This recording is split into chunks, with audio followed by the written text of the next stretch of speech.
Company के नाम के खिलाफ आप लोग जो यहाँ जंतर मंतर पे आए हैं, पहले भी आ चुके हैं आप लोग, क्यों बार बार आ रहे हैं जंतर मंतर पे और क्या मांग है आपकी?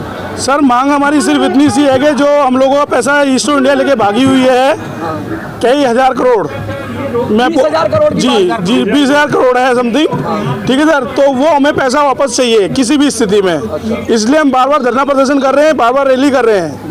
तो हमें वो पैसा हमारा चाहिए, मेहनत का पैसा है, फ्री का पैसा हमारा है नहीं। और तमाम हमारे साथ काफ़ी लोग हैं जिनों का पैसा है, किसी का 25 लाख है, किसी का 50 लाख है, किसी का 1 करोड़ है, वो सब लोग लेके जा चुके हैं यहाँ से। तो हमारा प्रयास यही है बार बार रैली करने का, धरना प्रदर्शन करने का, कि हमारा पैसा हमें वापस मिले, किसी भी स्थिति में हमें मिले।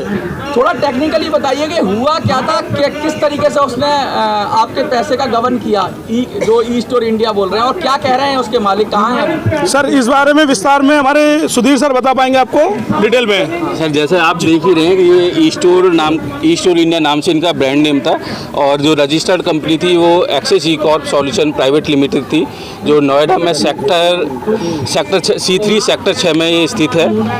और प्रॉपरली इन्होंने ग्राउंड वर्क भी किया था। ग्राउंड पे उनके लगभग 300 स्टोर ओपन हुए थे, और उन्हीं स्टोर्स को हमने देख के अपना पैसा इसमें इन्वेस्ट किया था। और इन्होंने जो हमें बताया था कि आप 25 लाख 50 लाख 1 करोड़ या जितनी भी आपकी कैपेसिटी है उसके हिसाब से आप इसमें इन्वेस्ट कीजिए। तो हमने भी अपनी क्षमता के अनुसार इसमें 40 लाख रुपए इन्वेस्ट किए, और हमें ये बोला गया कि स्टोर को ऑपरेट हम करेंगे, सेल परचेज की जिम्मेदारी सारी चीज़ें हमारी होंगी, स्टाफ हमारा होगा, जितना भी रेंट होगा वो हम पे करेंगे, स्टाफ की सैलरी भी देंगे, सारे एक्सपेंसेस कंपनी बियर करेगी। हमें सिर्फ इन्वेस्टेड अमाउंट का 4% प्लस स्टोर पे जितनी भी सेल होगी उसका 5% हमें अगले 35 महीने तक मिलना था। और उसके बाद 35 महीने के बाद 3% हमें लाइफ टाइम हमें मिलना था, जो कि जैसे सभी का स्टोर अलग अलग डेट में ओपन हुआ था। मेरा स्टोर पिछले साल 2 अप्रैल 2022 में ओपन हुआ था, और लगभग 2 या ढाई महीने चला, और उसके बाद मेरा जो कमीशन था, जो मुझे फिक्स अमाउंट मिलना था, वो सिर्फ 1 महीने आया। और जुलाई 2022 उसके बाद उन्होंने ना तो स्टोर को मेंटेन किया, ना ही स्टाफ की सैलरी दी, और ना ही जो स्टोर का एग्रीमेंट वो था, रेंट था, ना ही वो पे किया, और ना ही किसी भी इन्वेस्टर को जो कमिटेड अमाउंट था वो पे किया। और उसके बाद में अभी ये बोल रहे हैं कि हम दुबई में हैं, कभी कहीं बोलते हैं, कभी कहीं बोलते हैं, और पैसे के नाम पे बस झांसा ही दिए जा रहे हैं। कभी यूट्यूब पर लाइव आ जाते हैं। कब हुआ आप लोगों के साथ घोटाला? हो चुका है 1 साल हो चुका है, लगभग जून 2022। नुकसान हुआ है इसमें जो टोटल अमाउंट है जो घोटाला हुआ है वो लगभग 20,000 करोड़ का है, और जिसमें अफेक्टेड लोग हैं वो लगभग 20 लाख लोग अफेक्टेड हैं। विजय जी, आप जो समर्थन के लिए आए हैं, इतना सारा टेक्निकल इशू है, क्या कहना चाहेंगे सरकार से आप? मैं विजय कुमार, रचनात्मक जनमोर्चा पार्टी से, और मैं इनका पूर्णतः समर्थन करता हूं, और इन घोटालेबाजों के जुबान खींचकर अंदर हलक में हाथ डाल करके मैं पैसे निकलवा के रहूँगा, और इन लोगों को इनका हक दिलवा के रहूँगा। ये जो फ्रॉड कंपनियां हैं, ये कंपनियां खुलती कैसे हैं? क्या इन्हें लगता है हम इन्हें छोड़ देंगे? नहीं, असंभव है। इन्हें जिन लोगों ने लाइसेंस दिया, क्या उनके पास इनका एड्रेस नहीं है? उनके पास भी इनका एड्रेस होगा, इनके पास इनका पूरा बायोडाटा होगा। और यदि ये फ्रॉड कंपनियां हैं तो इन्हें जब लाइसेंस दिया गया, इनके कागजों को चेक क्यों नहीं किया गया? प्रशासन भी दोषी है। ऐसे लोगों को क्यों लाइसेंस देते हैं जो बीच में आकर जनता को, भोली भाली जनता को लूटते हैं, ठगते हैं और हर तरह से करते हैं। आप इसको नहीं, मैं ये नहीं कह रहा सरकार मिली हुई है, सिस्टम में कहीं ना कहीं खामियां तो हैं जो ऐसे लोगों को लाइसेंस दे देती हैं जिनके डॉक्यूमेंट्स ही कंप्लीट नहीं होते। सरकार और प्रशासन दोनों से आए, आप समर्थन कर रहे हैं, क्या कहना चाहेंगे सरकार को, क्या कहना चाहेंगे? ठीक है। मैं पार्टीलेस डेमोक्रेसी से विमल कुमार सक्सेना हूँ। ऑल इंडिया पार्टीलेस डेमोक्रेसी का हमने देशव्यापी संगठन बनाया है, जिसका एक ही काम है, भ्रष्टाचार अगर हो रहा है उसकी जिम्मेदारी किसके ऊपर है? उसकी जिम्मेदारी उन लोगों पर है जिनको हमने प्रधानमंत्री बनाया है, मंत्री बनाया है, जनप्रतिनिधि बनाया है, या प्रशासन। अगर कोई यहाँ से गबन करके किसी का पैसा, मेहनत की कमाई लेकर के भागता है, देश विदेश में भागता है, आप एक कदम भी किसी का पैसा छीन के नहीं चल सकते, और वो देश से बाहर चला गया। लानत है इस देश की सरकार को। ऐसे आदमी को फौरन पकड़ना चाहिए, उसे लाइए। आपने उसे लाइसेंस कैसे दिया? आरबीआई की टर्म्स एंड कंडीशन होती हैं ऐसी फाइनेंशियल संस्थाओं को खोलने की। क्या वो आरबीआई से भटक गया था? और अगर भटक गया था वो बाहर कैसे निकल गया? यानी कि सरकार की मिलीभगत जरूर कहीं ना कहीं होगी। ऐसे लोगों के लिए हमने पार्टी डेमोक्रेसी संगठन बनाया है कि ये पार्टियां ही जड़ हैं सारे भ्रष्टाचार की इस देश के अंदर। आप जितनी भी जन समस्याओं से ग्रसित हैं वो सारी इन पार्टियों की देन है। तो मैं कहूँगा जिन लोगों का मेहनत की कमाई, जिनकी मेहनत की कमाई इन लोगों ने कमाई, उनको हम लाके रहेंगे, पाके रहेंगे, उनके लिए लड़ेंगे और जीतेंगे भी। पांडे जी, कृपाशंकर पांडे जी जरा आइए। बहुत बड़े विचारक हैं आप और सिस्टम के लिए बात कर रहे हैं, अमूल क्रांति के जनक हैं आप। और क्या लग रहा है आपको कि ये जो बातें चल रही हैं, इतने सारे लोग आज खड़े हैं, इनको बहुत सारे लोगों ने अलग अलग संगठन समर्थन दे रहे हैं, क्या कहना चाहेंगे आप?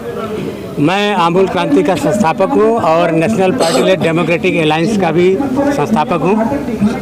हमने ये चीज़ इसीलिए बनाया कि ये सब जो चीज़ें चल रही है, आर्थिक भ्रष्टाचार, हमने एक आर्थिक भ्रष्टाचार इसको नाम दिया है। एक किताब भी हमने लिखा, नोटबंदी आगे क्या, उसमें बहुत सारे डिटेल दिया है। और ये सब जो हो रहा है उसमें है, ये सब होना है। लोग जो हैं ऐसी जो स्कीमें आती हैं कंपनियां लेकर के, उसमें फंसते रहते हैं। बहुत सारा है, सहारा का है और सबका है।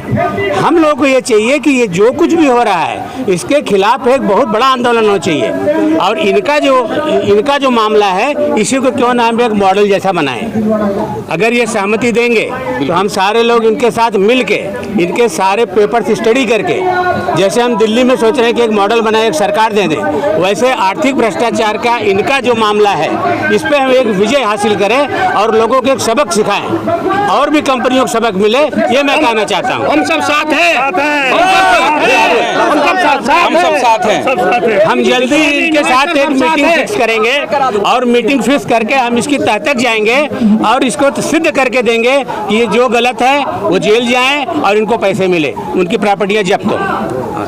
जय हिंद। हम इनके साथ साथ हैं, वकील भी हैं।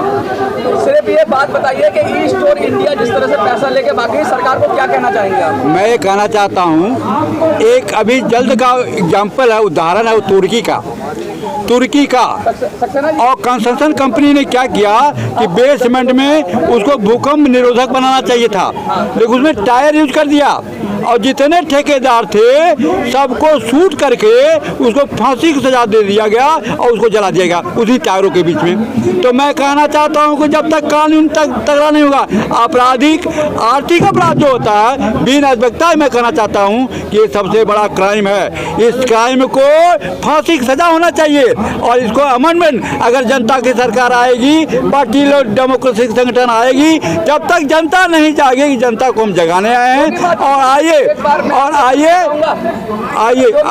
हाँ, और मैं कहना चाहता हूँ कि हम इनके समर्थन है, इनकी आवाज़ उठाएंगे, हम कोर्ट में भी उठाएंगे, हर जगह उठाएंगे। थैंक यू, बहुत बहुत धन्यवाद। समर्थन देना चाहेंगे इन लोगों को आप? बिल्कुल, मैं हृदय के गहराइयों समर्थन देना चाहूँगा। जो कष्ट कमाई का पैसा लेकर विदेशों में भाग गए और ये न्याय के लिए ना कोर्ट कचहरी में जा रहे, धरना प्रदर्शन कर रहे, जंतर मंतर पर अपनी आवाज़ उठा रहे हैं, अपने पीड़ा को व्यक्त कर रहे हैं कि आए कोई हमें न्याय दिलाए और हमारे मेहनत के पैसे को वापस लाए। और बड़ा घोर अचंभा है जो यहाँ कोई धांधली करता है, चोरी करता है, ठगी करता है, लूट करता है, इस समाज के अंदर घुस जाता है, ना तब पकड़ में आ जाता है और इससे बाहर चला जाता है, ना तो पकड़ में आता है। 20,000 करोड़ का कोई छोटा घोटाला नहीं है। इतना बड़ा घोटाला कर विदेश भाग जाए और न्याय नहीं मिल रहा है, कमाल की बात है। एक फोन करें यहाँ से केंद्र सरकार या विदेश मंत्रालय, भाई हमारे 4-5 ये ठग, फ्रॉड, चीटर भाई आपके दुबई देश में घुसे हुए हैं और इनको चिन्हित करो और बाहर निकालो और हमें सौंपो, हमारे दोषियों को, हमारे अपराधियों को, तो न्याय मिले इनको। ये क्या तरीका है न्याय का? और दूसरा एक बहुत जो बात जो समाज में इस सिस्टम में चल रही है वो ये है, जो गया धन पछापा मांगा है। अगर आप किसी कोर्ट में या थाने में जाकर कहोगे ना मेरे फलाने ने ठगी कर दी, कितने कर दी, इतने की कर दी, और तो वो अपना अंदाजा लगाने लग जाए, मुझे मुझे कितने मिलेंगे। बिल्कुल बिल्कुल ठीक है, बिल्कुल आपने सही कहा। हाँ, तो आप अपना कुछ हिस्सा तो रखो ही नेशनल मीडिया वालों को। बिल्कुल। अभी तुम्हें भी कुछ हिस्सा मिलेगा, कुछ रखो जो थाने में जब रिपोर्ट लगवा कुछ मिलेगा तुम्हें, और कुछ पकड़ो एक पार्टी सत्ताधारी, अगर तुम्हारी पार्टी में भी देंगे 20,000 करोड़ रुपया थोड़ा होता है क्या? उनको थोड़ा सा जब ये लालच के दाने फेंकने लग रहे, तुम नेताओं के लालच के दाने फेंको, जब तुम न्याय मिलेगा ना, न्याय नहीं मिलेगा तो बहुत बहुत धन्यवाद। लालच का जो आपने कहा उसका मैं एग्जाम्पल आपको देता हूँ। मैं अपने यहाँ बुलंदशहर डिस्ट्रिक्ट में एसएसपी ऑफिस में 1 महीने मैंने चक्कर लगाया, पर किसी ने कोई सुनवाई नहीं की। फाइल को यहाँ से वहाँ पर, वहाँ से वहाँ पर कि आपकी इन्वेस्टिगेशन चल रही है, कभी बोलते हैं कि इन्वेस्टिगेशन कंप्लीट हो गई, कभी बोलते हैं कि आपकी फाइल एसएसपी साहब के पास पहुँच गई, पर अभी तक उन्होंने कोई एफआईआर दर्ज नहीं की। वे छोटे चोर हैं, छोटे ठग हैं, छोटे जब उच्च लेवल की बात है, उनकी समझ से बाहर, उनकी क्षमता से बाहर है। हम एक सेकंड भाई, आखिरी बात का गजाल लग रहा हूँ भाई, हम पार्टी लेस डेमोक्रेसी से ये लूट खसोट ठगी बेईमानी चोरी चकारी सब बंद करवा दें, जरूरत नहीं रहेगी किसी ने, सारी चीजों का संसाधन उनके पास होगा, किसी ने अपने जमीन से गिरने की जरूरत नहीं रहेगी। हम ऐसी पार्टी लेस डेमोक्रेसी का एक रोल मॉडल दिल्ली में लेना चाहते हैं, जिसमें अभी आप सभी का साथ सहयोग और आशीर्वाद अपेक्षित रहेगा। जय हिंद, जय भारत, वंदे मातरम, भारत माता की जय। मैं ये कहना चाहता हूँ अधिवक्ता के नाते कि ये जीरो एफआईआर अब दिल्ली में कराइए, कहीं भी कराइए, जीरो एफआईआर आप देश में किसी जगह करा सकते हैं, और वही होता नहीं भाई रूस की है।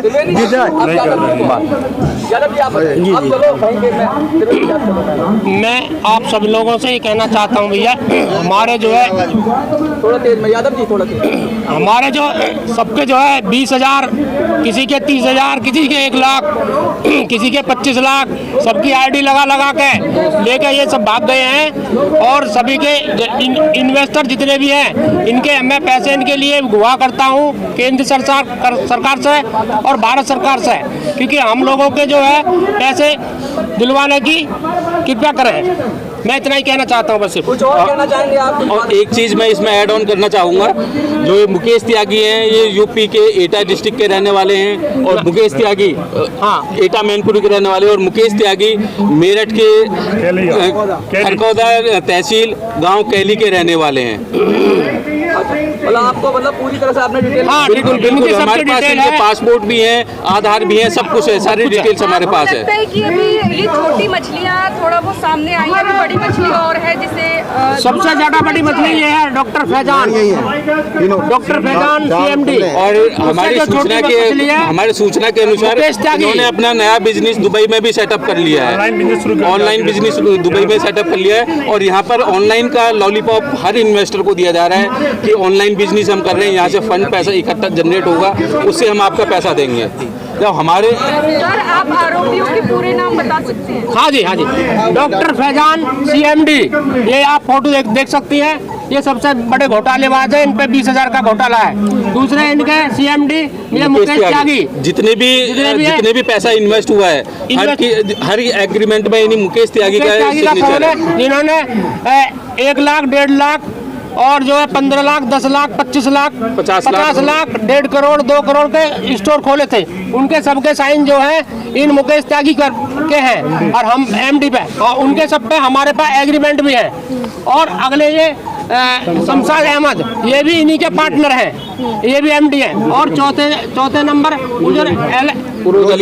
अली खान, ये भी इनके पार्टनर हैं। ये हमारे सारे पैसे को बटोर करके दुबई भाग चुके हैं। आपने क्यों दिए थे इन्हें पैसे? इन्होंने स्टोर का लालच दिया था, आईडी का लालच दिया था।